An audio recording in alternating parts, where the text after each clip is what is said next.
What is up, everybody? Welcome to DFS by the Numbers. This is my betting breakdown video for UFC Louisville. We have Nasruddin Imavov going against Jared Cannonier. We have a 14-fight card here. And yeah, looking forward to it. I think from a fan perspective, this card's awesome. I think the matchmakers did a really good job. I think we're going to get a lot of fun fights here. From a betting perspective, it's kind of tricky for me, at least. I think there's a lot of live dogs. I think the general consensus of this week is a lot of these dogs are going to come through, which I agree. And we're going to get a lot of finishes, a lot of violence this week, which I also agree. It just comes down to which one of these dogs or which one of these couple dogs, because I think there's multiple that come through, which one of these dogs are going to win. So, yeah, we're going to try to navigate through this card.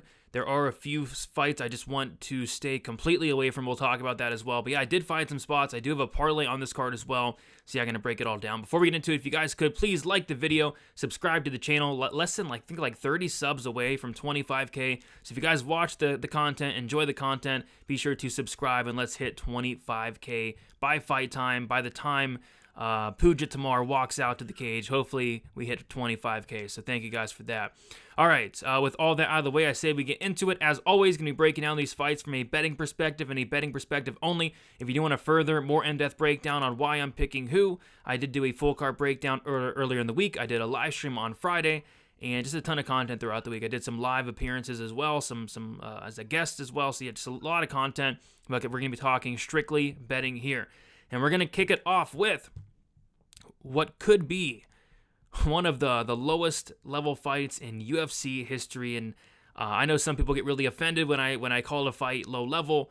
I get a lot of angry comments, so sorry in advance, but I mean, I don't know what the hell you want me to say. I mean, this is a low level fight if I've ever seen one.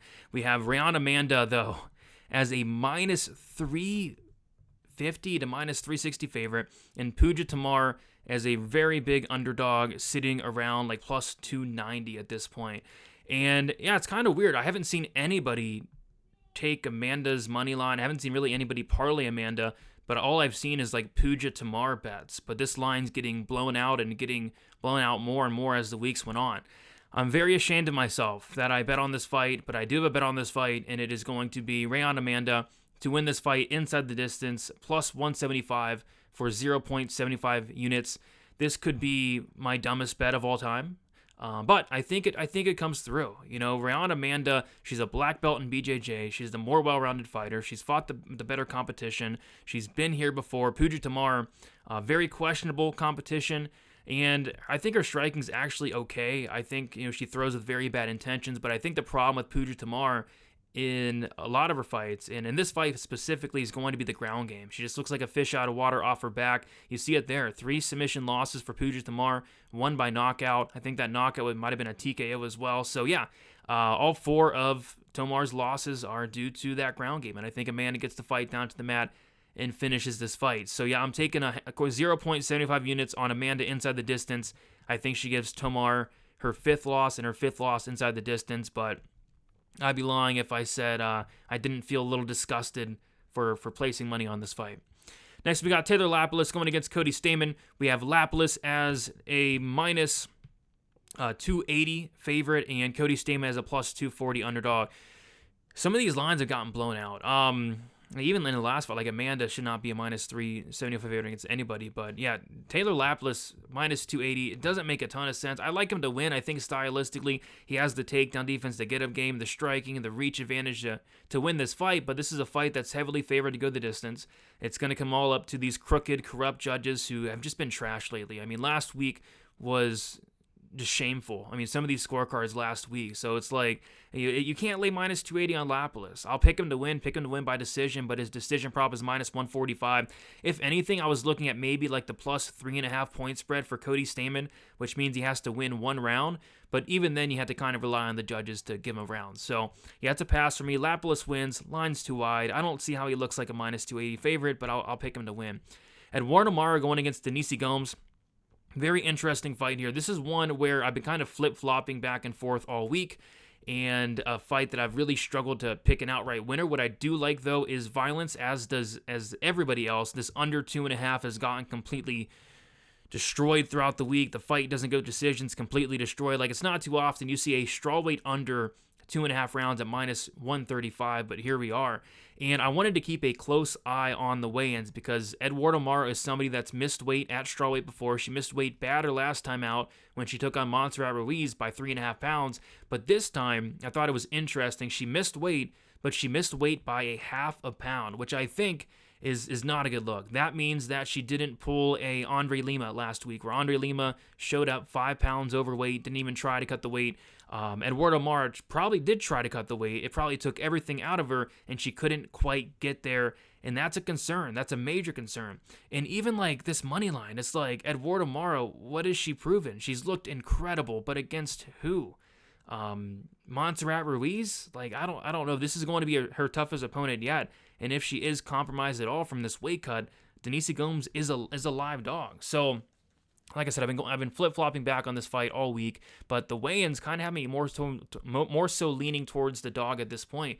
So yeah, I like violence. If you missed the under, though, I probably wouldn't. It's tough laying this chalk price tag on a strawweight under, but I think it does finish. And then I was looking at these finish props between the two, right? And it's like this fight's favored to finish. It's like minus 150 to minus 160 to finish. These Mara finish props are not great, but these Denise Gomes finish props, they are very juicy finish props. So I actually ended up taking some shots on these Denise Gomes finish props after seeing Mara really struggle to make weight and not look great on the scale. And yeah, I have a half unit on Gomes knockout prop plus 470, and then a quarter unit on Gomes by sub plus 2,000, so 0.75 units in total. Pretty much playing the inside the distance, and I think it is more likely than not a knockout if Gomes does win this fight, but she is a brown belt now. She has no subs on her record, but she has attempted 4 subs in the UFC, and if Mara is, slowing down and gassed out 2-3, like we could see a potential sub off her back, something like that, but yeah, I think these Gomes props is where I would look at this point for some value, because Mara inside the distance is not a great line. I think Mara inside the distance is like plus 160, which not enticing enough. So I'm going with Denise Gomes here to these finish props, and we'll see what happens. But I think the under is probably the safest bet. You're just laying a lot of chalk on a strawweight fight. Next, we got John Castaneda going against Daniel Marcos. Yeah, like a lot of these fights on this card, I think it's a close fight. I think it goes to decision. I ended up on the Marcos side here, but I like the takedown defense. I like the volume. I like the way that he mixes it up to the body, to the head, to the legs. Looks like Castaneda had a tough weight cut as well. Maybe that comes into play here. But yeah, I'm thinking Marcos by decision, close fight. Castaneda certainly has some paths. I actually thought on a card where a lot of these dogs are getting targeted this week. It's a very popular card for underdogs. I actually thought Castaneda might be a popular dog this week, but haven't really seen a ton of people on him. But yeah, he has some paths here. The wrestling path, he's fought the better comp. I just like the striking, a little bit more of Marcos, and I'll take Marcos to win a close decision. No bet for me on this one. Next, we got Andrea Lee going against Montana De La Rosa. Another very close fight. This is a fight that I'm kind of shocked at the line movement here. Andrea Lee's now a minus 160 favorite. I feel like this is the most pick'em fight of all time. Like, Montana is going to win the wrestling exchanges. She's going to get takedowns. Andrea Lee folds like a lawn chair anytime anybody tries to take her down. And then on the feet, Andrea Lee's going to have the striking advantage. So it's all going to come down to what these judges think. It could be like a damage versus control type situation. We could have a situation where one judge favors the striking of Lee, one judge favors the control of De La Rosa. I just wouldn't have any faith in either of these fighters, but a lot of people putting some faith in Andrea Lee, and this line's getting blown out a little bit. I can't get there. I mean, she hasn't won a fight in a very long time at this point. She's on a 4-fight skid against good comp, but 4-fight skid nonetheless. She looks to be declining a little bit. But at the same time, Montana hasn't been looking great in her own right. This is one big, giant, massive pass. It's a dogger pass, but it's like a pass for me. I'm not touching this fight. Same thing with next fight. Bracatona, Jesse Butler. Bracatona should win. He adds no value to your parlays. He's a minus 650 favorite, which is crazy for Bracatona. I never thought I'd see the day where Bracatona is minus 650, but here we are. His decision prop is minus 185. Jesse Butler showed up at the weigh-ins and looked horrible. I thought Jesse Butler looked the worst out of everybody. He cut down to bantamweight for the first time, so I was thinking maybe some Bracatona late props, but those are all terrible prices as well. So yeah, it's a pass for me. I think Bracatona should win. I'm confident he wins, but nothing sticking out from a betting perspective. Next we have Carlos Prates going against Charles Raki, and I have a parlay on this card. and this is going to be the first leg of the parlay. I have the fight doesn't go to decision in a parlay here. I like violence in this fight, and I like it quite a bit. Carlos Prochnow has a height advantage, a reach advantage, and a ton of power. And although, Carlos Prochnow did not look great in his debut against Trevin Giles, he was on his way to probably losing that fight. I think this is going to play out a lot more differently because like Trevin Giles, he's somebody that can, stick on the outside, use that jab. That's not something that we're going to see Charles Raki do. Raki's a guy that needs to get in on the inside, especially in this matchup. And since I think he's going to need to get on the inside here, I think that's going to open up knockout opportunities for both guys. Thus far, Prochnow has like a 37% striking defense. Raki, I think, is live for a knockout. Prochnow is absolutely live for a knockout, and I think that's what is probably the most likely outcome here. But, Raki does have some other paths as well. Raki can get takedowns. Raki's a black belt. Prochnow has been finished 3 times by submission and 5 times as a whole. I think somebody's getting served here. I would not be laying minus 235 on Prochnow, but at the same time, Raki, this is a step up. This is not Gilbert Urbina. I actually think Prochnow is good. So I just like violence here. Give me somebody to get finished. It is the first leg of my violence parlay this week. Next, we have Ludovic Klein going against Thiago Moises. Another one of these coin flippy type fights here where you can make a case for both sides. I personally ended up on the Klein side with not a ton of confidence, but I like the takedown defense to striking. But Moises has some paths. If Moises is able to get takedowns here, the sub could be live. Moises sub plus 310. Klein knockout plus 250 would be the 2 spots I'd look at. Pick your poison. I'm staying away though. I actually like the under 2.5 earlier in the week. It opened up plus 155, but it's now minus 110. So missed the line there. I think I'm just going to sit back and watch this one. The picks Klein, but it's one of those fights where, like a lot of these fights on this card, you can make a strong case for either side. But give me Klein to win the fight. Next, we got Miguel Baeza going against Punahele Soriano. It's hard for me to bet on this fight too. We have a fight with a ton of red flags on both sides. Miguel Baeza minus 195, which I think you have to favor Baeza because he has more ways to win. I think Puna Soriano, his only path is a first round knockout. So if you like Puna first round KOs like plus 600. I don't trust Puna after the first round. He's won, I think, 2 fights after the first rounds ended. One was against Dolce, like the first 30 seconds of the second round. I think Dolce got hurt in that fight. And then the other one was against Jamie Pickett, which it doesn't count. So, Soriano, KO 1 or bust. Baeza could get knocked out in the first round. That's the thing. But if this fight reaches the second round, I think Baeza's chances skyrocket. I think he has the striking advantage, the volume advantage, the cardio advantage. I think he has the jiu-jitsu advantage as well, but he just got knocked out by Andre Fiallo. And actually, he didn't just get knocked out. That was like 2.5 years ago. Baeza's had a long layoff, so you can't lay minus 200 on the guy. It's a dog or pass like most of these fights, but he also can't bet on Soriano. I mean, the guy just lost to Dustin Stoltzfus. I mean, come on. So, yeah, it's a pass for me. No props really sticking out either. I think violence, if you want to parlay up violence, it's not the worst look in the world, but even that I don't feel great about. Moving on, we got Julian Marquez going against Zach Reese, and this is going to close out my violence parlay. I have the fight doesn't go to decision in the Marquez-Reese fight, parlayed up with the fight doesn't go to decision in the Raki-Prochnow fight, came out to minus 130, and I have 2.6 units on it to win 2 units. If you guys wanted to get a little bit more risky, I don't mind parlaying like the under 2.5 in the Marquez-Reese fight to get a little bit better of a price. I don't mind that, but just give me both fights to end inside the distance here. Zachary Reese, he's never been the distance. He's never been to the third round, and he's never been to the second round. Both these guys have a 100% finish rate. I think both guys are live for a knockout. I think both guys are live for a sub. Everybody is on Marquez this week, including me. I didn't quite pull the trigger. I missed a line on it. The reason I didn't pull the trigger on it is because at the end of the day, it is Julian Marquez, and it's tough to be confident in this guy, but I think there's a lot of reasons to like Julian Marquez here. He's fought the much better competition by a mile. I think he's the better striker. He has the better cardio, the better durability. He's been to a second round. He's beaten decent guys as well. So yeah, I mean there's a lot of reasons to like Marquez, but Zachary Reese, he's kind of a wild card. We don't know much about him. He's massive. He has some power, and he has a good ground game as well. So give me Marquez here to win this fight inside the distance. Parlayed up the fight doesn't go decision, and I also sprinkled Julian Marquez round 2 and round 3, because that's typically when Marquez does win fights.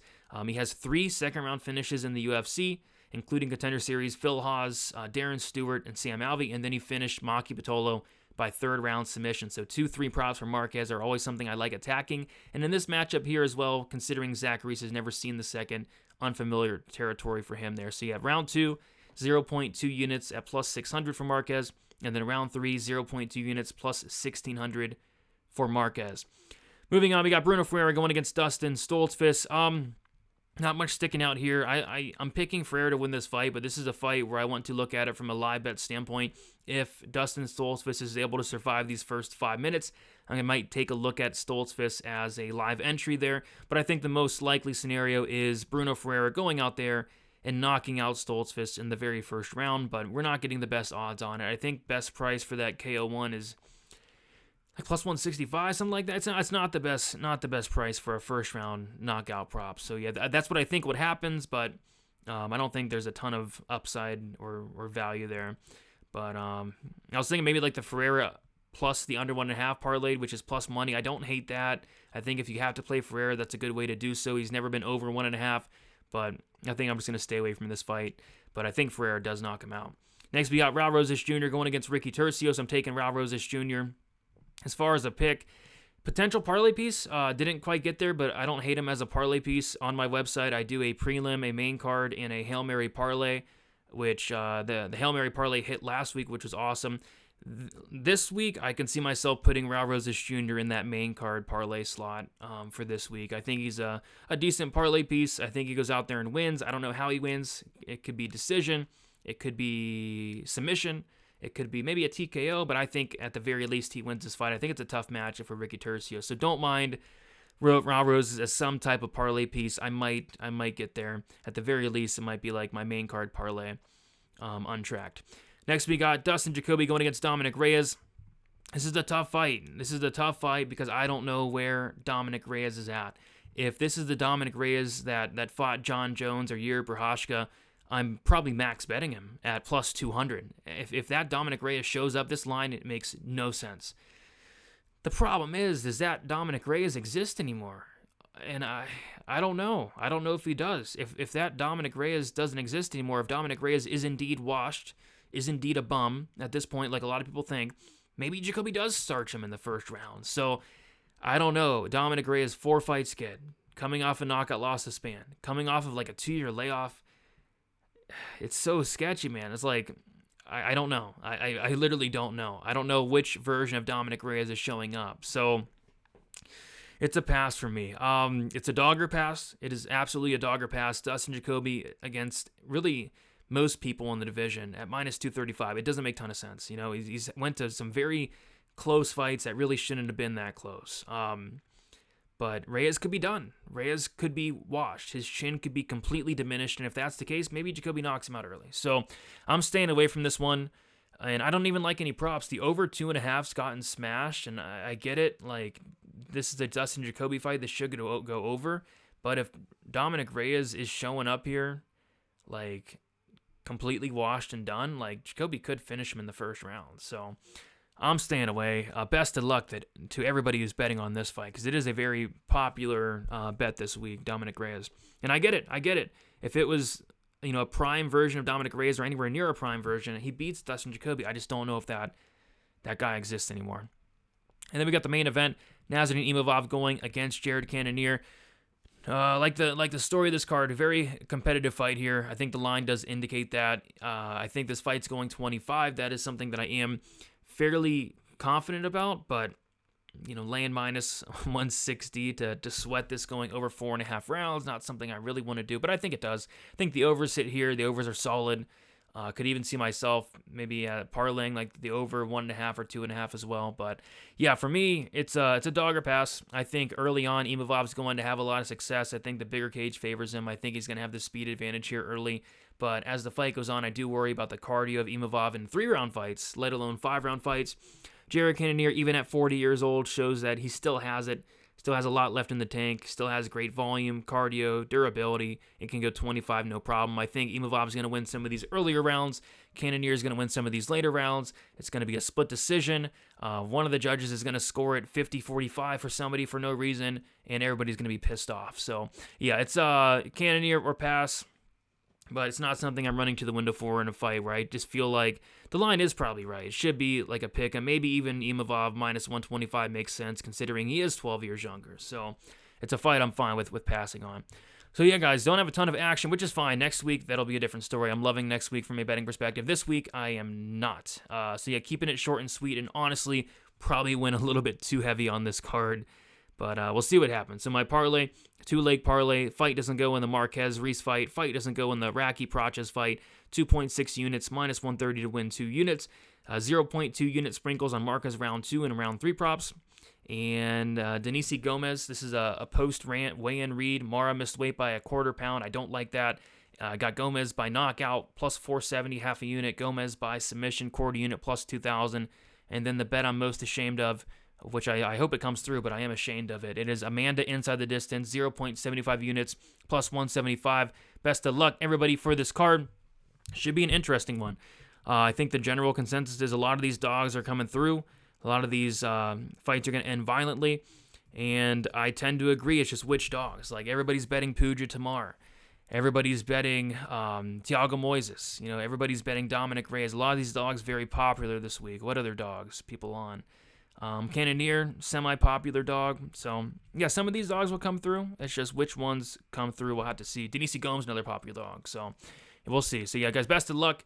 Try not to go all in on this card. It's, in my opinion, not the best betting card, but we'll see what happens. See you guys later.